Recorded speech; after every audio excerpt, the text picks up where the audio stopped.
Mes šįryt sveikinamės su Vilniaus teritorinės ligonių kasos gyventojų aptarnavimo skyriaus vedėja ponė Lina Vitkauskienė. Labą rytą, Lina. Labas rytas.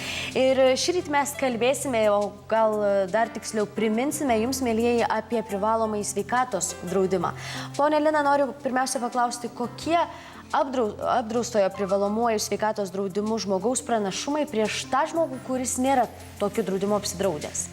Na tai apdraustasis žmogus įgyja žymiai didesnį pranašumą prieš neapdraustąjį, nes jis gauna visas jam priklausančias sveikatos priežiūros paslaugas, ne tik būtinąją pagalbą, ir už tas paslaugas apmoka ligonių kasa privalomą sveikatos draudimo fondo biudžeto lėšomis. Neapdraustasis žmogus turi teisę nemokamai gauti tik būtinąją pagalbą, o už visas kitas paslaugas turi mokėti pats.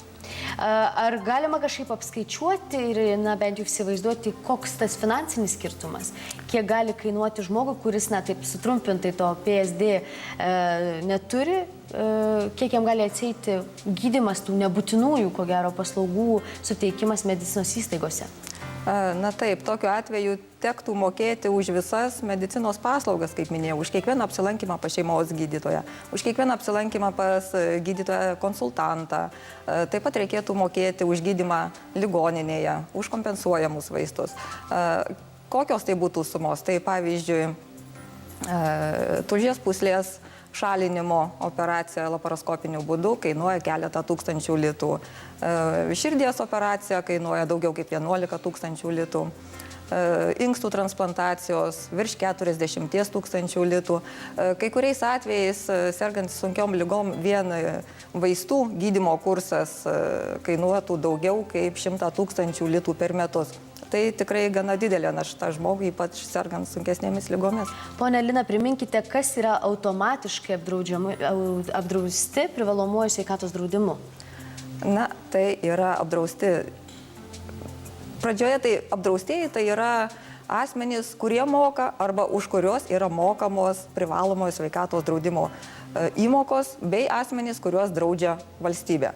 Tai dirbantys asmenys, kurie gauna su darbo santykiais susijusį atlyginimą, už juos privalomai sveikatos draudimą moka darbdavys ir jie automatiškai papuola į apdraustųjų ratą.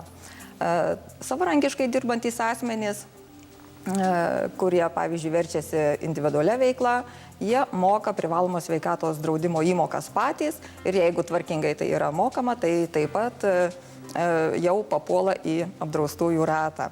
Valstybės lėšomis draudžiami asmenys, už juos įmokas moka valstybė ir dauguma iš šių asmenų taip pat mes turime duomenis apie juos, kadangi draudžiamųjų privalomojo sveikatos draudimų registras gauna tos duomenis ir iš Lietuvos darbo biržos, ir iš moksleivių registro, ir iš aukštųjų mokyklų, iš sodros, iš mokesčių inspekcijos. Taigi daugumos asmenų duomenys apie draudimą jau papuola į registrą ir tie žmonės tiesiog papildomai rūpintis jau kaip ir neturėtų. Dabar jeigu žmonės ir nedirba, ir nepriklauso valstybės lėšomis apdraustųjų kategorijai, jie būtent turėtų draustis patys, savarankiškai mokėti privalomos sveikatos draudimo įmokas. Tai 9 procentų minimalios mėnesinės algos dydžio privalomos sveikatos draudimo įmokas. Tai minimali mėnesinė alga šiuo metu yra 800 litų, tai kiekvieną mėnesį turėtų mokėti po 72 litus. Ar toks mokėjimas privalo būti nepertraukiamas, norint, kad privalomasis sveikatos draudimas galiotų, ir ar turi būti kas mėnesį, ar galima sumokėti sumą, tarkim, už metus avansu? Žinoma, mokėjimas turi būti nepertraukiamas, nes jeigu mokėjimas nutrūksta ir sveikatos draudimas, ir vėl pradėjus mokėti, tai įsigalioja tik po 3 mėnesių.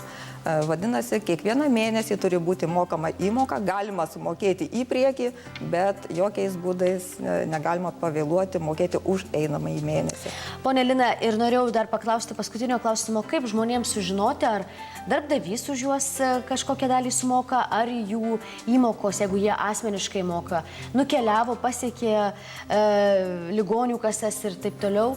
Kaip visą tai išsiaiškinti? Pasitikrinti galima internetu per elektroninės valdžios vartus, kur yra išsamus duomenys iš draudžiamųjų privalomųjų sveikatos draudimų registro.